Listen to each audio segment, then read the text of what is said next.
rolls in, I'll introduce, and then I'll introduce Shawn, and then you, and we'll go from there. Cool. We'll start off with NBA first, and we'll get into how you got into working with them, MSG and everything like that.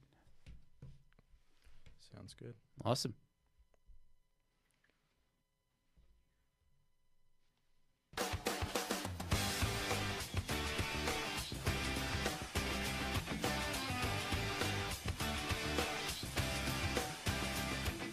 And welcome back to another edition of On the Board Sports. I am your host, Will Chiarucci, a.k.a. Will C., coming to you from Gotham Podcast Studios in Manhattan, New York.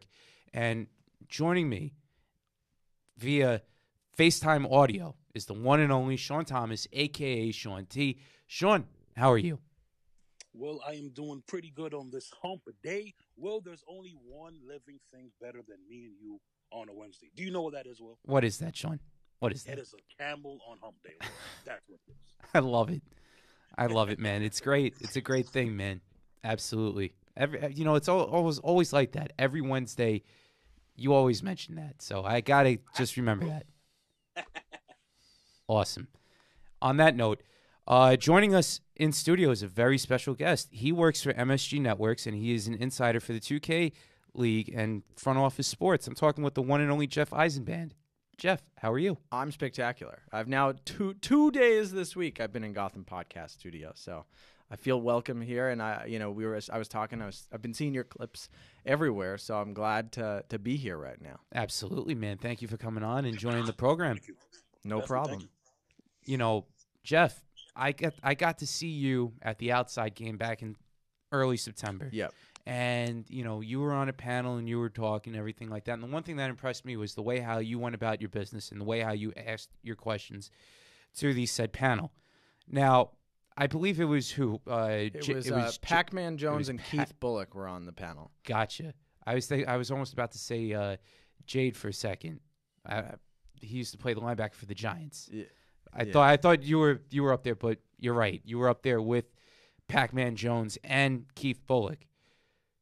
Crazy time. Yeah. They also record here at Gotham. Yep. Keith Bullock and Don Povia from the Outside game. They just banged out a bunch of podcasts, so plug them, yeah. Absolutely.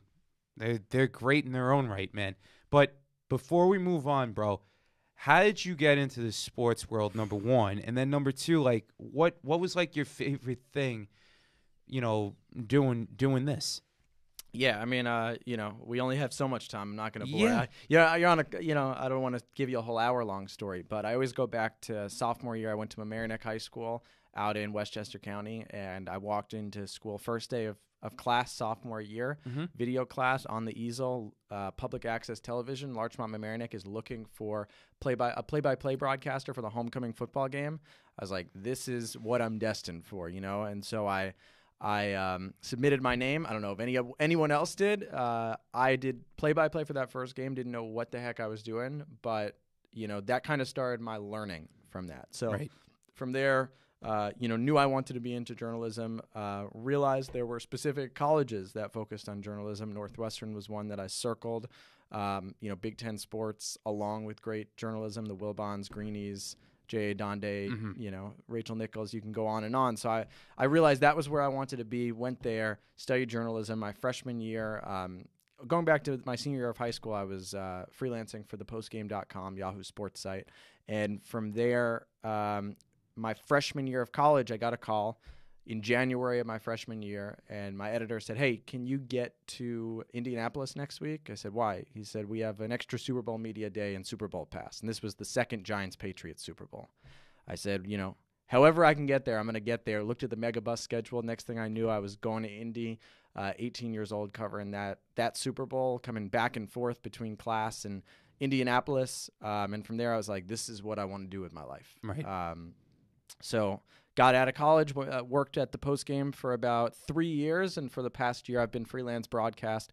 You mentioned MSG Networks and the NBA 2K League have really been my two most prominent gigs in the last year. Absolutely, and the NBA 2K League is about to take off. I sure hope so. It is. I mean, the future of esports is actually coming into its own. Jeff, you get to see everything going on in the world between having to see athletes playing sports almost every day, and then with this whole future wave of esports. What's your take on esports in general? Well, I think that, you talk about me being able to see both. And one thing that I've noticed is athletes, you grow up, I mean, what'd you want to do when you grew up? I wanted to be basically a basketball player. Yeah. I wanted to be a basketball player. I think I wanted to play shortstop for the Yankees. Right. Like, that's what I think most people grew up on. And so these, the elite level athletes, you can track them 13 years old, AAU. I mean, these guys have been interviewed by scout.com, all of those, scouting websites from the time they could, got to high school on, for the most part. Right. A lot of these esports athletes, it wasn't like that. They played esports, they played video games as a hobby, and all of a sudden, now you have this situation where they're at the forefront of, for some guys, it's big money. For some guys, like the NBA 2K League players, I mean, now you're employed by an NBA organization. So for me, the coolest part about it has been watching just the different growth and the different sort of, feeling of being in the spotlight, where you go from guys who have been interviewed since they were 13 to guys who all of a sudden are professional esports athletes at, say, age 23 and have never been interviewed before. Right. I've been working – when I was working at LaGuardia Airport, I remember I saw a couple people from the Milwaukee Bucks, not them Bucks esports. Gaming, I'm sure. Bucks Gaming, right. I seen them walking through. I'm like, holy shit, this is crazy. This is an actual thing. And they travel. Have you ever traveled with these teams? Yeah, I've been. So we had last year, season 2, the season that just passed, we had 2 tournaments, one in Vegas, one in Orlando. So took the show on the road a little bit outside of New York. All other competition has been in New York City. So for me, I just take the subway. But these teams are traveling. These teams train. The NBA 2K League teams train in their home cities. And then they play games either in New York or, as I said, 2 tournaments in Vegas and Orlando. And it's interesting seeing the way people react to these guys when they're out there. Like, they don't even know. T-Wolves Gaming did a great piece in Vegas where they had players on the street basically saying, what do you know about the NBA 2K League? And some people were like, nothing. And some people were like, holy crap. I've been watching you guys on Twitch. Right. And it's crazy how everything's just been taken off, man. Moving from the esports world to the actual NBA games being played. Both New York teams, I know you alluded to you being a Knicks fan. I'm an objective journalist, let's put it that way. Okay. But yes, I have obviously MSG Networks, and on top of that, grew up, born and raised a Knicks fan. Right. So you got to see a lot of down times like any other Knicks fan would. We grew up during the same time. I am a Lakers fan. Wow. How did that end up happening? My uncle, but that's Okay. a long story short. He was watching an NBA game when I was hanging out with him, watching the Lakers, and that's how I became a Laker fan. He was a Laker fan, so I became a Laker fan. And I went to a couple of Knicks games myself when I was younger, and I was like, you know what, I'm just sticking with the Lakers, and that's it. But that's whether here nor there, bud. Shawn is actually a Nets fan. Okay. So That's right. That's right. Just to get your take on the whole New York basketball scene right now, Yeah. Jeff, what's been your whole overall synopsis of the season so far? I mean, we could start with the Knicks. It's a I think everyone's aware. You make that trade. You trade Porzingis like you did last year.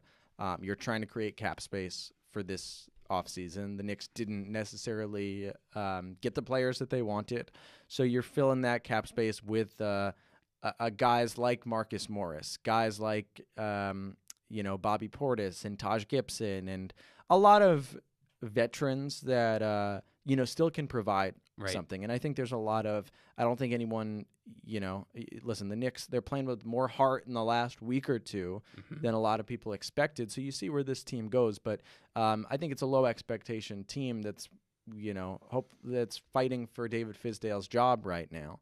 On the other side, the Nets, it's always tough when you have a guy like Kevin Durant who you're paying the money that you're paying and he's not going to play, because you're basically paying, and you see it with Golden State right now with Clay and Steph. They have double the problem on the bench. When you have a max player missing the whole season, you're playing with, a certain percentage of your salary cap absent during the year. So that's a big load on Kyrie Irving's shoulders. You had to give up a lot to get Kevin Durant. I think we saw a lot more energy at the beginning of the season from the Nets than the last couple games, and I think part of that is Kyrie being sidelined. Right. But I think, I think with this, it's the same thing, that the Nets' expectations shouldn't be as high as maybe they were at the beginning of the year. The Eastern Conference is not a power conference by any means. The Nets can make the playoffs. They can hover around 500 for the year. Mm-hmm. They can be the 6th to 8th seed. And to me, that's a successful season for the Nets. But I definitely think you're seeing this team struggle without Kyrie. Oh, Sean. And Jeff, and that's true. Him being hurt the past couple games. And we have not played well on the defensive side yet this year. Mm-hmm. We gave up 115 to the Pacers. Well, it seems like every game they wanted to have a shootout every game to start the season. Right. Like we were giving up like 115, 118, 122 like every game. So, but Jeff, my question to you is to go back to the NBA league for one second, Jeff. I actually started following it last year, and I follow obviously the Nets crew. I was gonna say because the Nets were an expansion team this year. Maybe that's what got you in. Yes, and definitely was. And I wonder, do you know someone named King Kurt? Of course, OG King Kurt, head coach and general King manager for Nets Gaming. For Nets Gaming, right. So I actually met him. He's a real cool guy.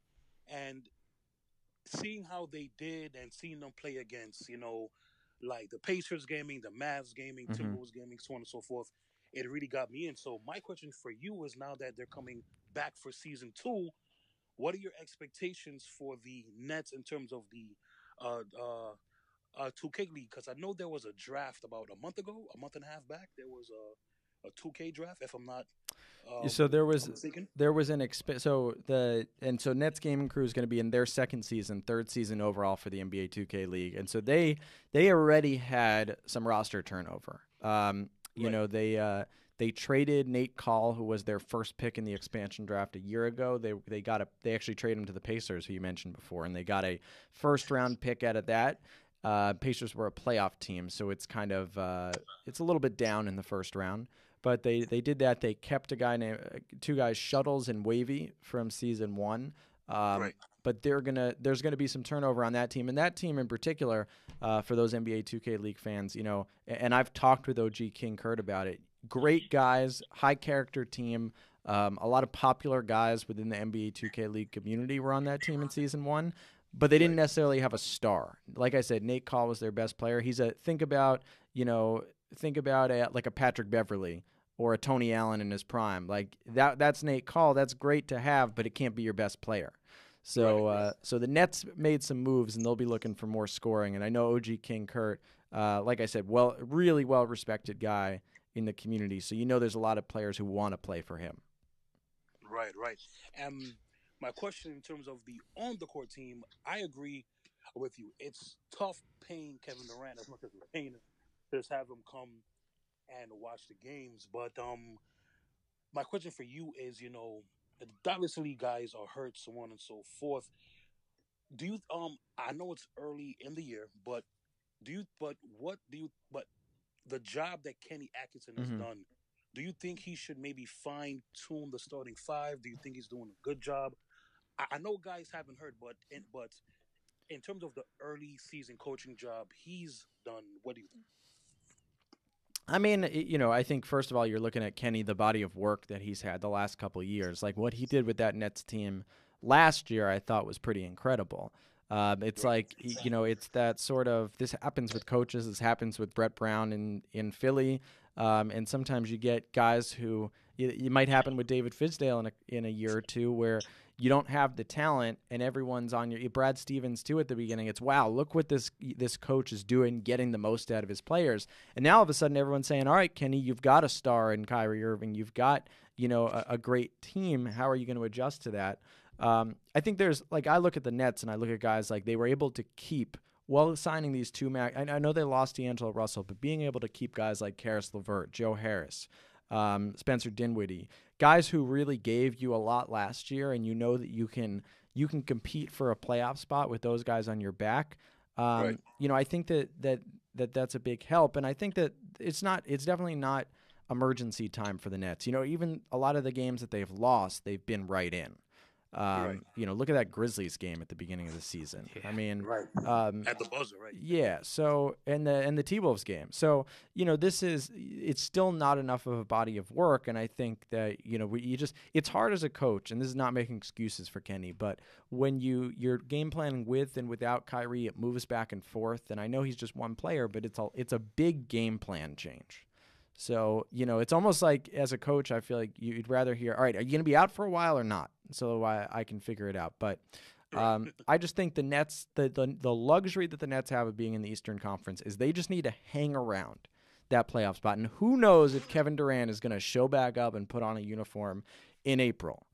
And if you can put yourself in that position where you're the 6 or 7 seed, if you can get past the 8 and, you can maybe play a team other than Boston or Milwaukee in the first round, who knows? Right. What I love hearing about, especially now in the New York media, is that we get to hear all these crazy storylines going on. And the best storylines are the ones that you hear about the players, for example, right? With the Nets, with Kyrie Irving, per se, and this is what I love, and I mean this sarcastically, in this sense, like, we got to talk about mood swings. We really had to talk about mood swings. And it's real. It's real. It's been well documented in past events with Kyrie. But when you look at it, it's like it's a team game. Start talking about the team. Don't magnify this guy's problems and be like, oh, well, that's the end all be all. No, it's because they have a high scoring offense, they're not playing the defensive style of ball. And on top of that, it's just the first couple of games, like you said, Jeff and Shawn, they were in it. They were in most of these games. But the high scoring, and listen, that's not necessarily Kenny Atkinson basketball. That's not what he's been doing. Right. That's Kyrie Irving basketball, which you change the game because you have Kyrie Irving on your team. And now you're saying, all right, we got a guy who can score better than what? Other than, maybe 7, 8 guys in the league, Kyrie Irving can score better than them. So when you're playing a team like Memphis, you're just saying, all right, give Kyrie the ball and try to let him go off. So I think that you talk about the off the court issues with Kyrie, and everyone in Boston is basically saying, all right, Nets, enjoy. And Kyrie, it goes back to what I was saying about these guys like in the NBA who've been celebrated since AAU, and Kyrie Irving's an example of a guy who, you can go up and down the list. Top high school recruit, goes to Duke. Top guy at Duke, doesn't even play that much and ends up as the first overall pick. Mm-hmm. And he had a chip on his shoulder when they brought in LeBron. Kyrie was like, I'm me. And I think that he was able to, I think Kyrie's been the same guy. I think that when he played behind LeBron, he just, he could be saying the same things he's saying now in that locker room. And the media's like, we got LeBron in this corner. We don't really care what you have to say, Kyrie. And then he goes to Boston. All of a sudden it's, oh my God, this guy, thought the earth was flat. Let's magnify that a little bit. I guess that wasn't his last year in Cleveland that he said that. But we'll see. I think that Durant coming back would help, whether Kyrie likes it or not, take some of the weight, not just on the on-court stuff, but take some of that off the court. Everything off the court with the Nets is Kyrie Irving right now. Everything. Absolutely. And, you get to see where they are right now. They're 9th overall in the Eastern Conference, a half game back of that 8th spot. And there's plenty of basketball to be played. We all know that. The Knicks, on the other hand, plenty of basketball. Yeah, well, you never know. You never know. They might find themselves, but they're ranked dead last in scoring, just about in overall points per game, with like almost under 100 points. Mm-hmm. And I know they've been winning over the past couple of games, but it's just not a good look for them. And when you hear, Jeff, in with the stories and everything like that have gone on, as far as front office management goes, okay, we've seen it now for the past 20 years with Isaiah Thomas being here. Then they get Donnie Walsh. Donnie Walsh was probably the best GM they've had in that 20-year span. And then what happened? They wound up letting him go. They bring in Phil Jackson. Phil didn't really do anything. He was really meant to be a coach, but they brought in Derek Fisher. That didn't work out. Jeff Hornacek. That didn't work out. Now you have Scott Mills and Perry here. It's just not working. It's not working. What is the deal? Is it something like the Clippers a decade ago with Donald Sterling? James Dolan, the Donald Sterling here in this situation? What's going on? Well, basketball is hard also in that there's only there's a handful of guys in the league that can, drive you to a championship. Right. And look at baseball. The Nationals lose Bryce Harper, they win the World Series. I mean, that doesn't something like that is more difficult to happen in basketball. It's not like the Nationals replaced Bryce Harper with a superstar. They did not add a superstar. They had depth. They had depth. They had there. a depth. But basketball, if you miss, you set yourself up. You go into free agency. You try to get guys, and if you don't get them, that's where the problem lies. Donnie Walsh just wants. I mean, I remember the day that Zach Randolph and Jamal Crawford got traded. I believe on the same day, 2 different trades. One was with the Clippers. One was with the Warriors. And I remember, as a Knicks fan, just thinking, all right, they're planning for a year and a half. It was a year and a half away from the LeBron, what they ended up getting, Amari Stoudemire Right. and ultimately Carmelo Anthony. But it was a year and a half away from that. And sometimes in basketball, you see it with the 76ers. You see it. Look at the Clippers, right? They bring in Kawhi and Paul George right now. That is a year and a half long process that started the day that they traded Blake Griffin, right? They got rid of 2 years before, because they got rid of Chris Paul. Mm-hmm. They got rid of Blake Griffin during the 2 seasons ago during the season. Yeah. They got rid of DeAndre Jordan after that season. I mean, this was a 2-year. They bring in Tobias Harris just to trade him for a piece. And then they're finally able, to make this splash. So basketball can be a tactical game from the front office management in terms of that. And what happens is when you miss badly. And this is what I think, that you're looking at that a little bit here. But, it goes back to the Knicks. I think people are going to be restless because of New York. That's it's like New that, York, right? Like this, and I think, New York fans are a little spoiled because we have teams like the Yankees that in a non-salary cap league, you do what you can to get the team, and you can compete every year. Right. Well, with the exception of luxury tax, but that's but whether that here nor there. doesn't. Right. I don't think that even comes. When you're looking at this is New York. Mm-hmm. Look at the ticket sales, the merchandise. These teams are making money hand over fist. I agree. So if you took away the salary cap from the NBA, I guarantee you the Knicks, Bulls, and Lakers would be competing for a championship every year. But this is what happens in basketball. So you need to figure out, your margins, and you need to figure out how to be tactical. And I'm sure in the Knicks front office, they're looking around and thinking, how can we get to a point in 2 or 3 years that we can be back competing? And it starts in the draft. Absolutely. Right? Yeah. Absolutely. And Jeff, and you stole my thunder, because I was just about to go The and draft? say everybody hated, everybody hated the 5-year run Golden State did. Oh, the Warriors always win. The Warriors always win. But Jeff, I think what people forget is that the Warriors did it the right way. Steph Curry was a draft pick. Klay Thompson was a draft pick. Draymond Green was a draft pick. Second And round these draft guys pick. weren't right. And these guys weren't top 5 picks. Steph was 7. Klay was like 12. And like you said, Jeff, anybody in the first round could have took Green. Nobody did, and they got him a second round. So I feel like that's been the Knicks a problem, because when you have a Donovan Mitchell in the draft, you take Frank Nilla, and Westchester guy. Donovan Mitchell, not Frank. Right. And it's like just in the draft where you think you could get Steph, the Knicks get the 8th pick, and Golden State takes him where? 7. And then who do the Knicks take? Jordan Hill. And it's just like, I feel like, Jeff, the Knicks can get out of their own way sometimes, whether it's a bad trade, a bad move, so on and so forth. So to finally get to my question now, David Fizdale, obviously a week ago, everyone's saying, "Oh wait, no, he's on the hot seat. He's on the hot seat now." They played better in the last 3-4 games. Do you think it's fair that if he is on the hot seat that he should even be there? Because one, everybody knew the Knicks were going to tank last year, and number two, everybody thought or hoped that the Knicks would get 1 star or 2 stars, and they got none. So it's almost like you put him in a situation that was really bad in his first year, and then in his second year, you didn't get him the players that everybody thought they would have. So if he is on the and hot seat, do you think it's fair that he is? I'm going to dance around the question a little bit because I'm going to say this, that I think a lot of people were alarmed that, right, Steve Mills and Scott Perry had that press conference a few games Right. back, which was, by the way, right after a loss at home to a Cavs team that the Knicks annihilated at home the other night. And there was a response from David Fizdale and this group. The Knicks lost by a point to the Hornets. They could be on a 3-game winning streak right now.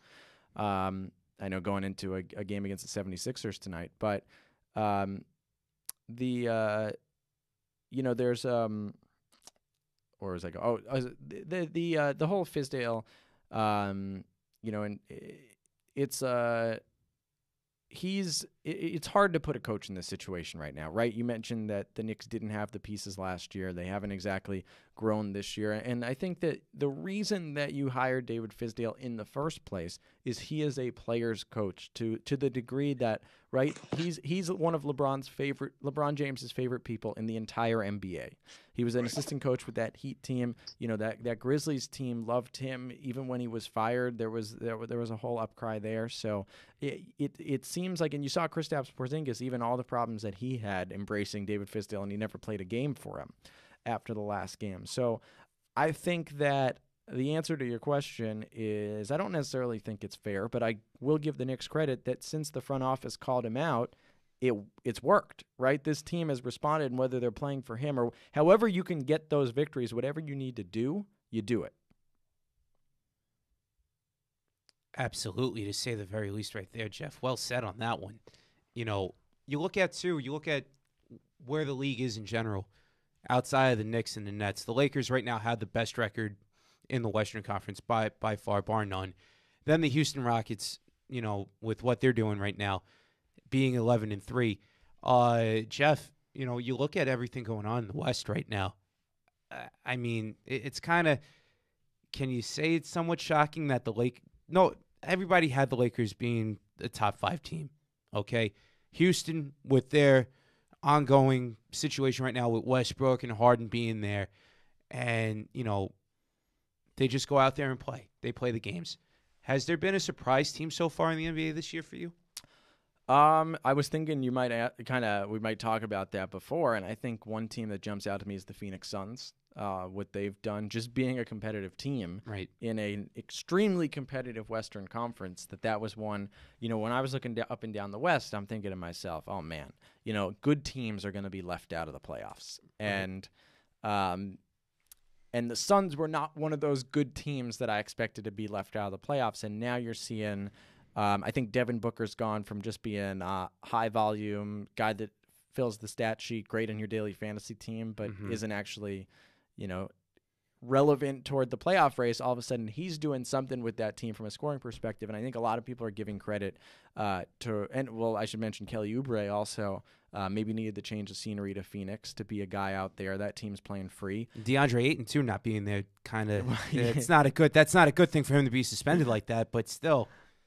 But maybe that's why, they're opening up the floor. And the guy that people really have been pointing to is Ricky Rubio. Ricky Rubio, I mean, I was thinking about it, right? He's getting up there. Mm-hmm. He's not old, but the ship has sailed on Ricky Rubio as the young prodigy who's going to change NBA point guard play forever. With that said, he's a guy that was needed with this Phoenix team that we talk about every year. They draft another small forward or another power forward in the draft, and they finally got this point guard piece that works. Right. And this is years upon years of having point guards coming through there, like, for example, Isaiah Thomas, when Isaiah Thomas was here in Phoenix a couple of years ago.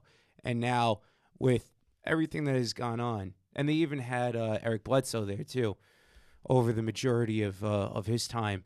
But that's whether here nor there, Jeff. The bottom line is you have a guy in Ricky Rubio right now, too, that he's learned over the course of his time in the NBA, where he was the prodigy coming out in 2012, being this young kid, up and comer. Didn't really pan out that well with Minnesota. Then he goes over to the Jazz, finds his way with the Jazz a little bit the past couple of years, and now with almost in a certain situation that these young kids are in right now, the Devin Bookers of the world. Hell, you want to put DeAndre Ayton out there and Kelly Oubre. He can teach these guys, say, hey, look, listen, this is the way how the league works. I've been there. I know what it's like. And for them to start off the way how they have is just absolutely pretty good. Well, I think Ricky Rubio needed, if you remember, he was really disappointed that he got traded from Minnesota to Utah. At the time, it took him off guard. He felt like, the Timberwolves had turned a corner with Karl Anthony Towns. And remember, they were opening up the space for Jimmy Butler, and they brought in Jeff Teague. But all of a sudden, right as that team was about to compete, and he had paid his dues with that team, they shipped him off. But I think it was also sort of, all right, now I'm in Utah, and now I'm kind of trying to find my place to stay in this league. I thought I was going to be a superstar, and with Utah, first he had to win his place against Dante Exum. It was a different time when he got to Utah, and then he became a part of a playoff team. I don't think people saw Donovan Mitchell and Rudy Gobert coming the way that they did when he got there, and shout out to Joe Ingles. But now you're looking at Ricky Rubio, who said, all right, I'm going to give you, I'm going to be your assist guy, but I'm also going to try to be a better scorer than Rajon Rondo and figure out my spots on the court. And I can be a great third or fourth best guy on a team. And maybe the Suns aren't, Ricky Rubio, the Suns might not be the last stop for him. Maybe there's a team like, think about a team like the Lakers or someone who could really use him right now. Right. I mean, how would the Lakers we talk about, you said they're one of the best teams already, but how would they be with Ricky Rubio? We don't know. That's the thing. We don't know. I mean, with the pieces that are there already in place right now, with Rajon Rondo being there, Alex Caruso is having an unbelievable season, being the guy, as far as like the hype man goes and everything like that. He's a hype man. He's a hype man. Love the Alex Caruso stuff. I love watching him. Right. But it's fun. It's not going to last. No. Scouting reports will definitely come creeping up on him, and teams are going to want to play him the way how they're going to play him. That's ultimately the way how it is. But as far as we talked about surprises, Phoenix is a surprise for you. Disappointment. Oh man, disappointing. Well, team so far. I mean, Portland's been the go-to disappointing team so far, and they had to sign Melo too. But it's just, and now today, Pau Gasol basically is not going to play this year. Right. There wasn't that much different. I mean, first of all, Yusuf Nurkic, you now see just what he meant to that team. Mm-hmm. They still managed to make the Western Conference Finals without him. Mm-hmm. And they had Enes Kanter.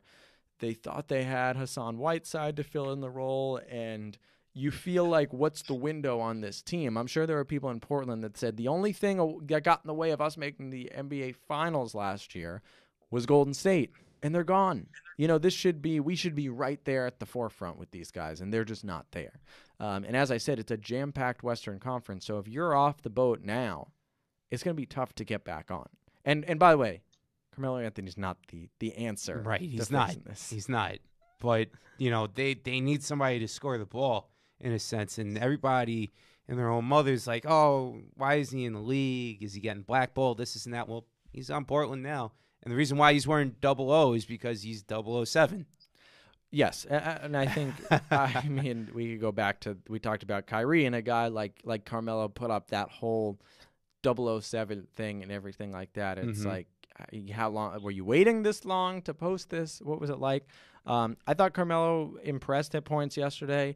I said he was taking Cayenne to school last week, and now all of a sudden he is taking jump shots in the starting lineup for the Portland Trailblazers. And you want to talk about, I don't know if I'm ready to call Carmelo Anthony the Alex Caruso of the Portland Trailblazers, but you want to talk about a guy whose place in the league is being a hype guy off the bench and giving you volume scoring. Right. He's the guy. He can dominate second units.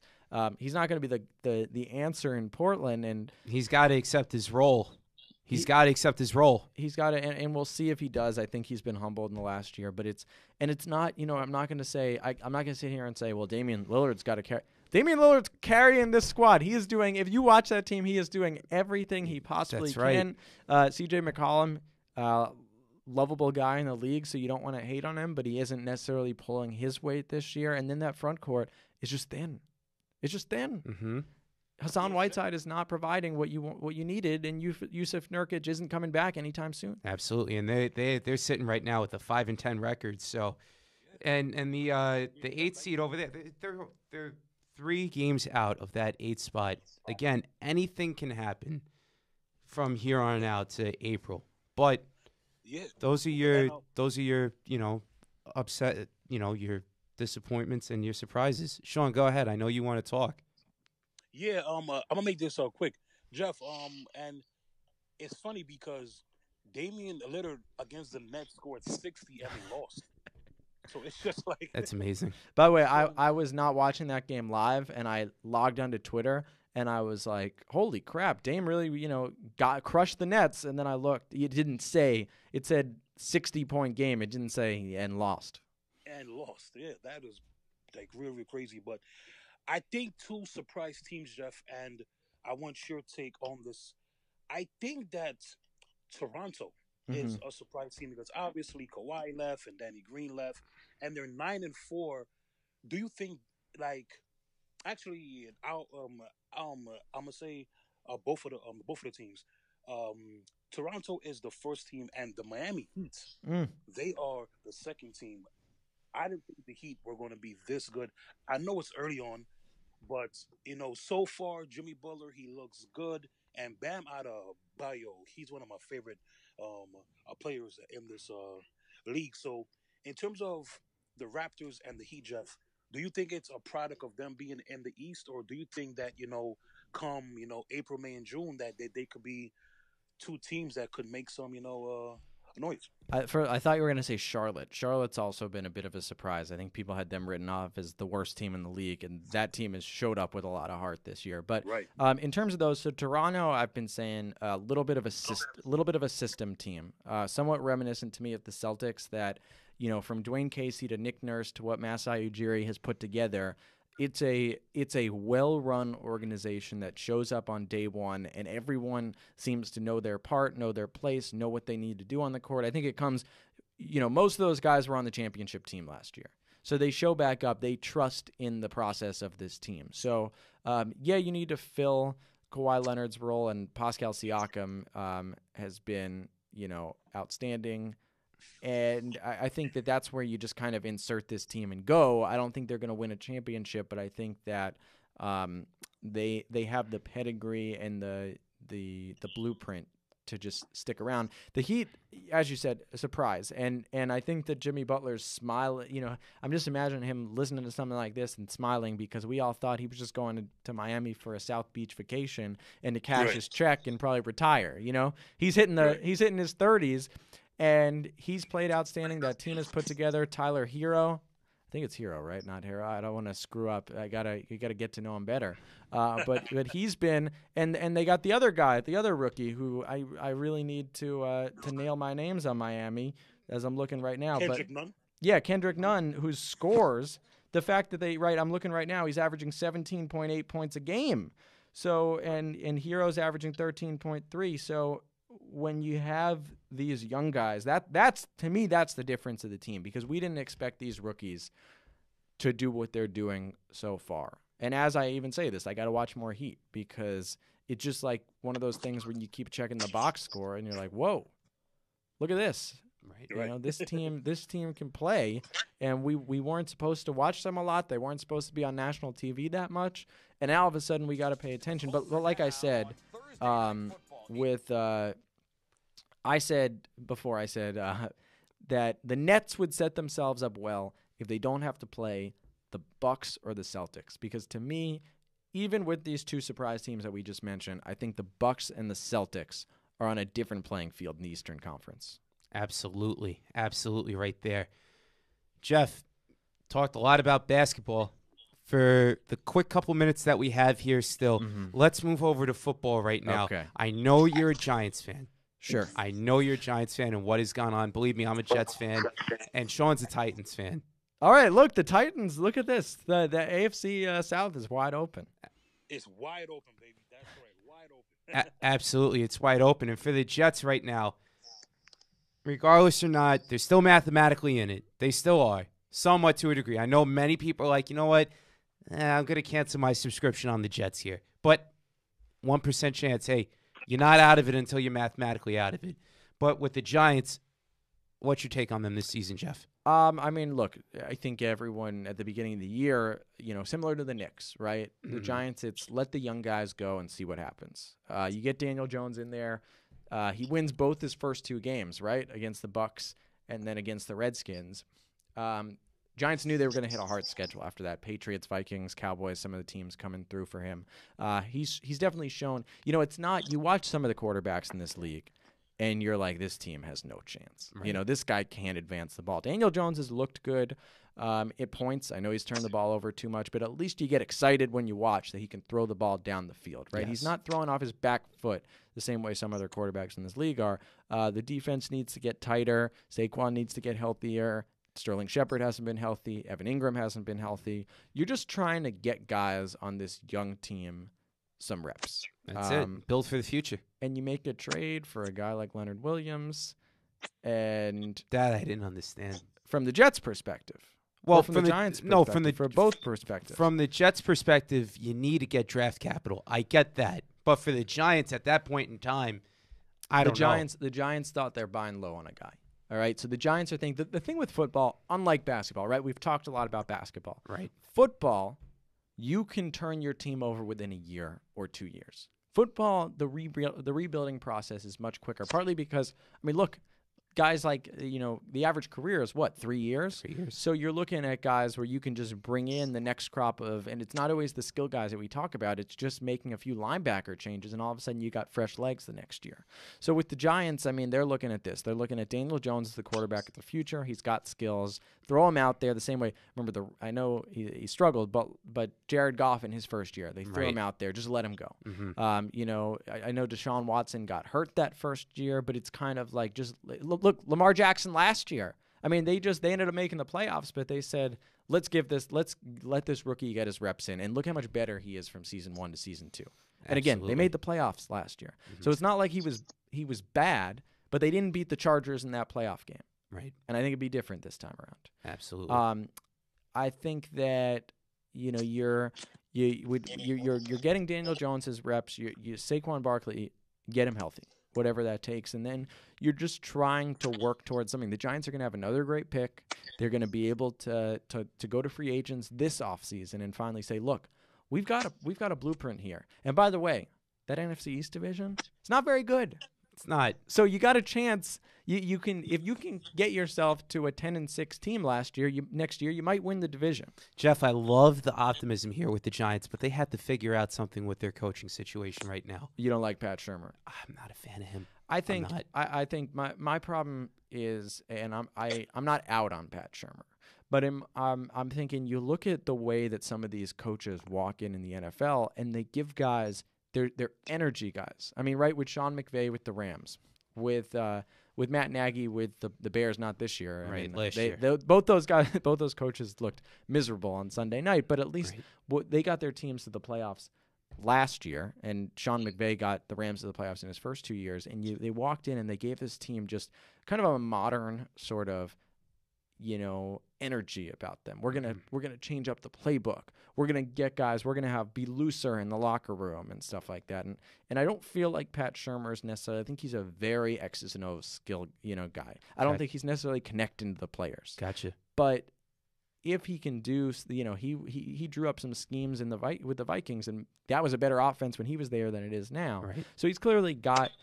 Something there. And the question that you have to ask, like we're asking with David Fisdale, is has he not had the personnel yet? Mm-hmm. And is it fair to judge a guy who hasn't had a legitimate quarterback necessarily yet? Right.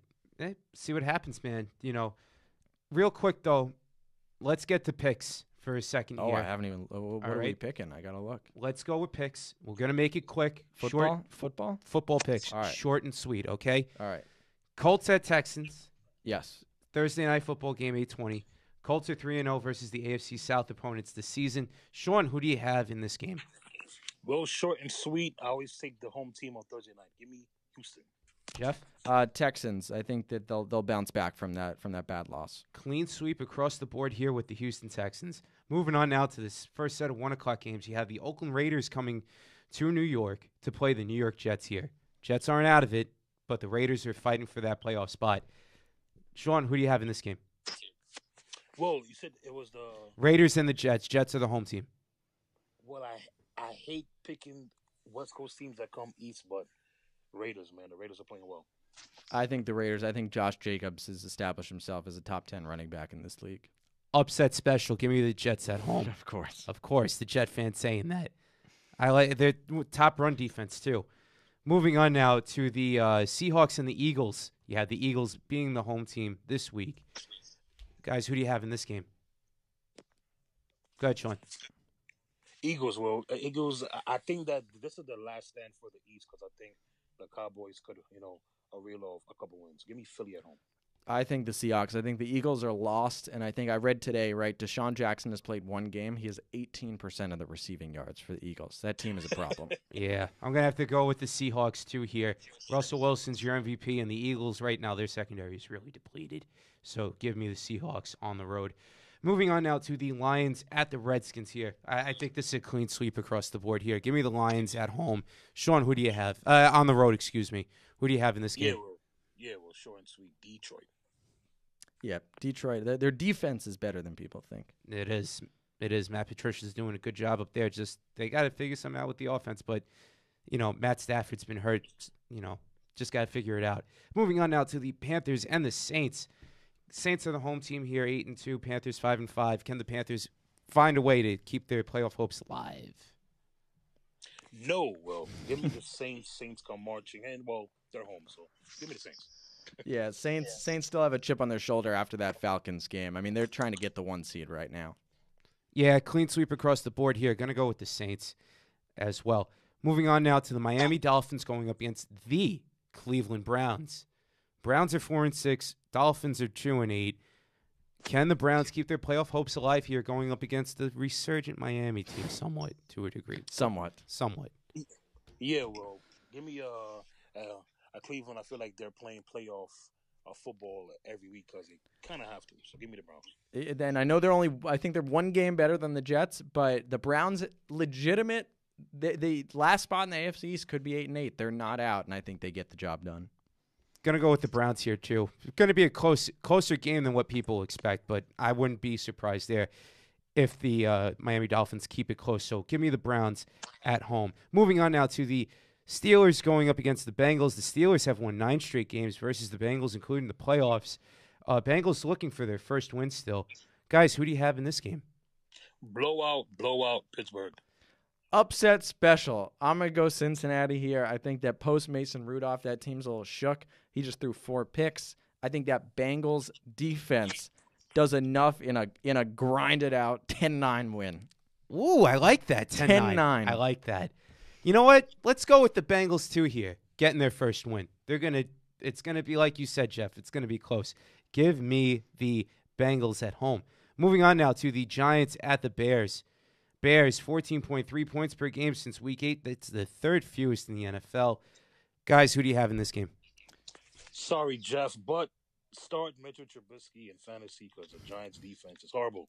Go Bears. We'll see if Mitch plays. I'm still going to take the Bears with all due respect to the Giants, only because Soldier Field's such a tough place to play. It'll be cold.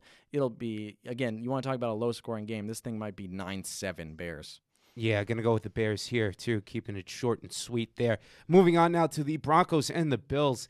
Josh Allen has 5 straight games without an interception. Guys, who do you have in this game? Well, give me the Bills.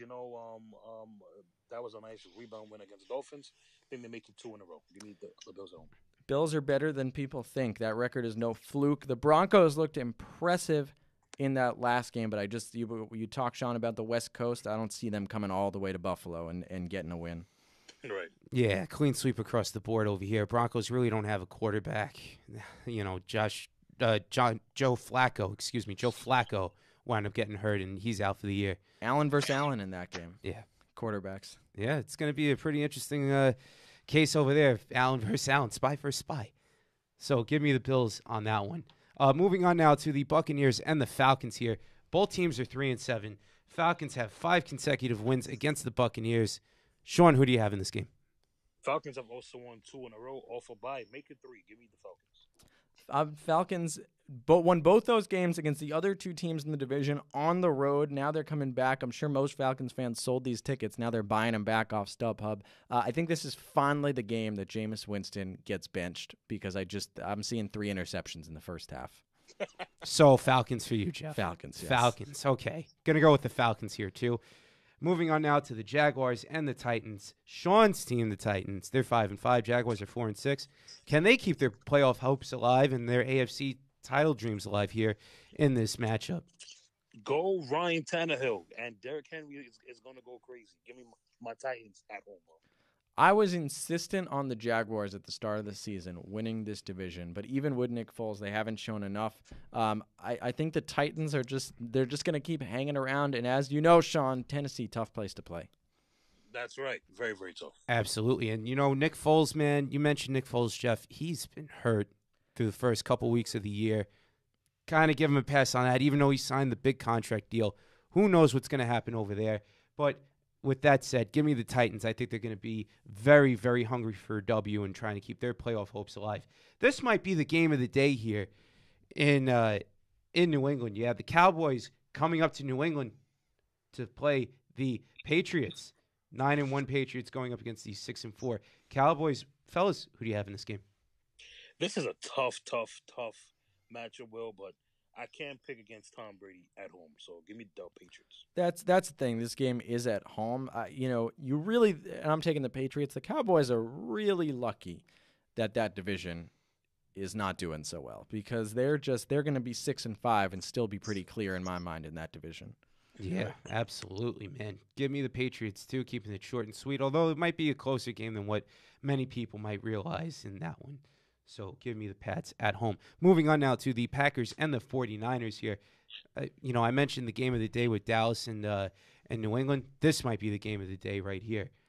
Both teams right now basically fighting for that top spot in the NFC. Fellas, who do you have in this game? Well, I think Aaron Rodgers goes on the road to the team that should have drafted him in the first place. Ooh. And I think he gets it done. Give me the Packers on the road. Upset special. Yeah, right. Basically a home game for Aaron Rodgers back in the Bay Area.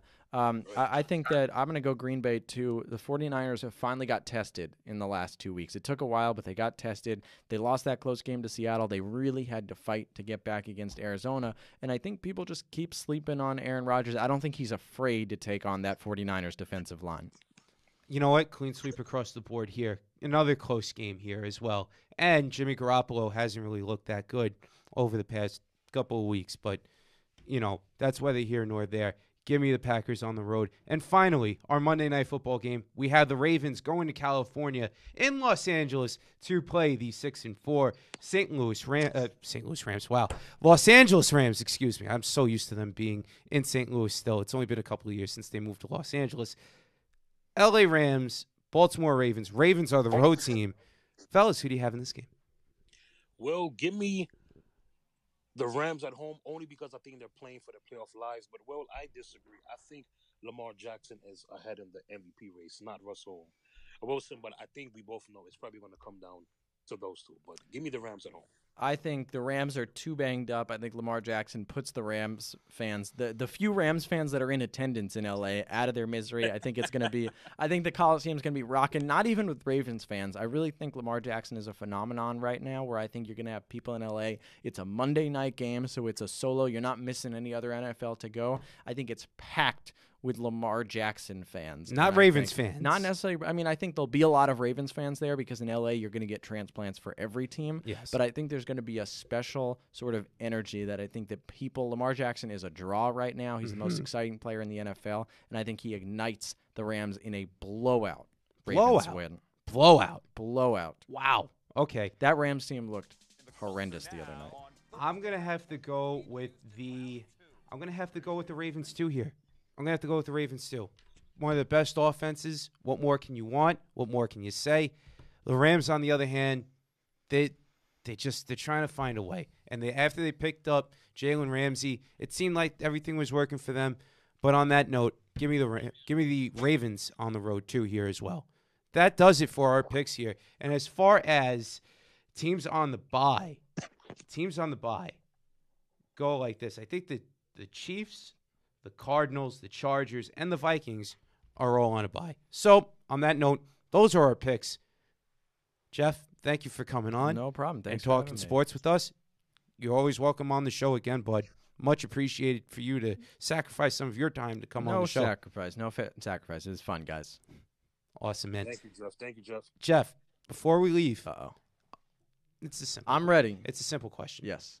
How do the people follow you on social media? That's a good question. At Jeff Eisenband on all social media. So JEFFEISENBAND. A lot of NBA 2K League, a lot of basketball, a lot of football, a lot of whatever I'm thinking about on that day. And on Twitter too, that's the Same thing. Everywhere, across the board. Jeff Eisenband. Across the board, on the board, with on the board sports. Put it on the board. I like that Hawk Harrelson line over there, huh? Put it on the board. Yes. Love it. On that note, Shawn, you have any final thoughts? No, Will, awesome job putting on the fort. Shout out to Matt and Brianna Peters for Gotham. And Jeff, once again, thank you for coming on. And I look forward to the 2K League season starting up soon, man. You guys better come out for it. Oh, I definitely will. Definitely. Good. Definitely, man. Make the trek out from Long Island over to watch some people play some video games. I'm kind of used to that already. We all are. On that note, for everybody here at Gotham Podcast Studios, for Matt Peters, the wonderful owner of Gotham Podcast Studios, controlling the ones and twos behind the glass here, and for Jeff Eisenband for coming on to our show. Thank you, Jeff. Always a pleasure. Always welcome back on. And for my wonderful co-host, Shawn Thomas, a.k.a. Shawn T., I am your host, William Chiarucci, a.k.a. We'll See. Logging out. We will talk to you guys soon. Happy Thanksgiving, by the way, for those people out there. We will be taking a week off, and we will see you guys in December. Peace out. Enjoy your turkey, and stay warm. Awesome job, Will.